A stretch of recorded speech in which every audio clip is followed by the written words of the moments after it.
Ya, rupiah sangat dipengaruhi oleh dinamika pasar keuangan global dan pasar keuangan global sejak kemarin sudah mengantisipasi berekspektasi mengenai kemenangan Biden ini.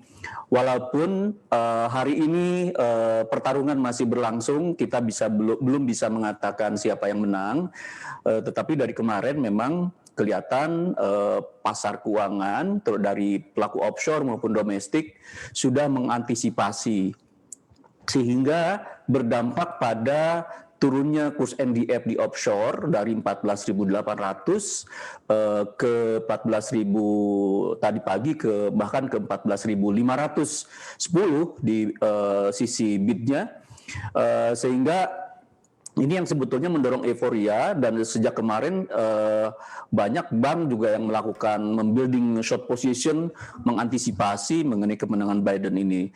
Tetapi kita juga harus masih mewaspadai karena kita ketahui bahwa situasinya masih bisa terjadi kemanapun arahnya, walaupun misalnya Biden sekarang dari sisi electoral vote sudah menang 223 dibanding Trump 174, tetapi juga kita lihat di Senat dan House itu juga Trump ada probability menang.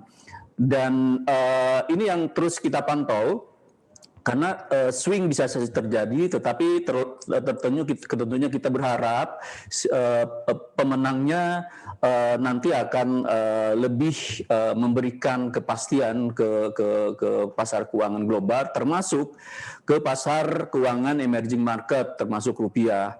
Dan ini yang sebetulnya diekspektasi, karena kalau Biden mungkin pasar expect ke polisinya lebih predictable, tidak provokatif dibandingkan Trump, di mana sejak 2018 selalu mengobarkan perang dagang, kemudian juga mengkritik The Fed dan sebagainya, dan perang dagang pun masih berlangsung sampai sekarang, yang itu menimbulkan ketidakpastian dan itu menimbulkan tekanan terhadap mata uang emerging market terhadap rupiah.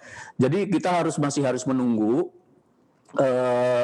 karena masih proses berlangsung, proses pemilunya, dan Bank Indonesia tentu akan selalu di pasar memantau dan akan melakukan stabilisasi bila terjadi pelemahan yang terlalu tajam.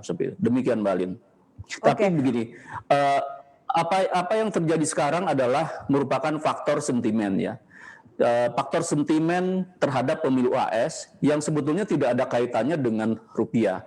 Tetapi karena pasar keuangan kita bagian dari pasar keuangan global, di mana banyak investor yang berinvestasi di pasar SBN dan di pasar saham, sehingga apapun yang terjadi di Amerika itu juga akan berpengaruh ke kita melalui capital flows. Tapi kalau dilihat dari sisi fundamental, kita melihat sebetulnya dari berbagai faktor yang ada, baik dari sisi balance of payment, dari sisi inflasi, bahkan barangkali dari sisi growth, economic growth, seharusnya secara fundamental rupiah ini bisa bergerak lebih menguat lagi karena masih under value. Mungkin nanti akan saya jelaskan secara lebih detail dari sisi faktor fundamentalnya.